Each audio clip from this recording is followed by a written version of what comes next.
Cette portion d'émission, animée par Michel Arnois, est produite par Lanaudière et compagnie. Lanaudière universitaire.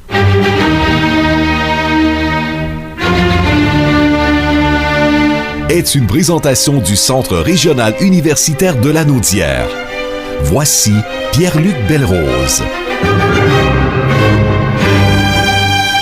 On retrouve avec grand plaisir Pierre-Luc Belrose. Bon mardi. Bonjour Michel, ça va bien? Ça va très bien. Vous allez nous parler d'un défi qui revient à chaque année et qui souligne le savoir-faire et l'expertise de nos entreprises. Il s'agit du défi Ose entreprendre. Et oui, et effectivement, cette année, ce sont en virtuel, en ligne sur Facebook Live. Par contre, tout le monde va pouvoir y accéder, que vous ayez un compte ou non. Donc, je vous invite à découvrir qui sont les lauréats régionaux de la 23e édition du défi Ose entreprendre. Évidemment, à l'honneur, ce sont les entrepreneurs de la région, mais aussi les élèves et les étudiants, comme vous le savez, Michel, qui réalisent des initiatives entrepreneuriales et les partenaires qui rendent possible le déploiement de cette compétition dans Lanaudière. Donc, c'est très important pour le Centre régional universitaire de Lanaudière de s'associer à ce genre d'initiative parce que, comme vous le savez, oui, nous travaillons à augmenter la diplomation universitaire. Par contre, la réussite éducative, ça se fait en amont, donc avec ce type de projet. Tout ce volet-là étudiant du défi est toujours intéressant parce que on voit que nos jeunes ont beaucoup de créativité. Oui, puis ça se transforme souvent en entreprise. Je me souviens notamment là, à Saint-Michel-des-Saints, il y a un camping là, qui est né de cette initiative-là. Donc, c'est quand même valorisant pour nos jeunes et ça se concrétise souvent aussi en entreprise ou en organisation dans le futur. Donc, c'est assez intéressant.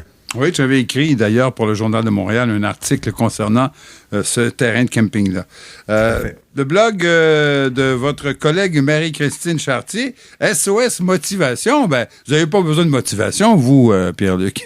Non, je vous parle à chaque semaine, donc ça m'aide beaucoup, mais effectivement, avec l'arrivée du beau temps, il faut dire aussi, avec la vie qui va à un rythme différent, depuis la pandémie, avec le couvre-feu, peu importe, avec la fin de session aussi, on a tous la difficulté à trouver de la motivation et Marie-Christine Chartier en parle justement dans son dernier billet parce qu'elle-même est vue comme une personne très productive, efficace, que rédiger 3 livres en 3 ans quand même, mais de son côté aussi, c'est difficile. Pourquoi? Ben, il y a plusieurs raisons, comme je l'expliquais. Le fait aussi que nous ne pouvons plus aller nécessairement chez des amis ou aller prendre un café, s'entourer là, d'autres personnes.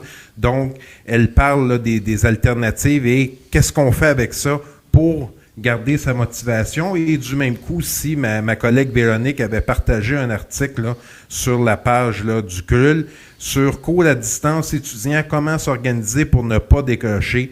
Donc, au-delà des questions d'organisation personnelle, il faut garder en tête que nous avons des besoins psychologiques de base à satisfaire, dont le sentiment d'appartenir à un groupe social, le sentiment de compétence et aussi le sentiment d'autonomie dans les apprentissages. Donc, quelques petits conseils pour ne pas perdre sa motivation. Il faut garder espoir. La vaccination aussi qui va bon train.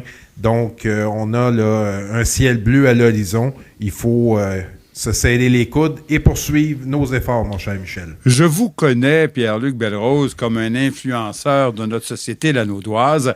Et vous, dans votre boule de cristal, vous pensez-vous qu'on aura un été beaucoup plus libre, que ça va se tasser, cette histoire-là? Qu'est-ce que vous en pensez personnellement?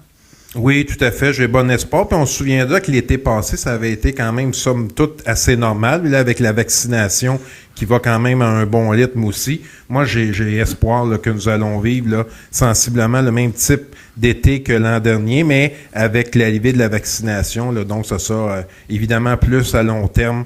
Donc, je suis très confiant, Michel, là, que nous ayons un été sensiblement normal. Ben, vous venez de me motiver, mon cher. Merci beaucoup. Bon, la mission est accomplie. Absolument. Grâce à vous, je vais passer une bonne semaine. Merci beaucoup, Pierre-Luc Belrose. À la semaine prochaine. Lanaudière universitaire vous a été présenté par le CRUL.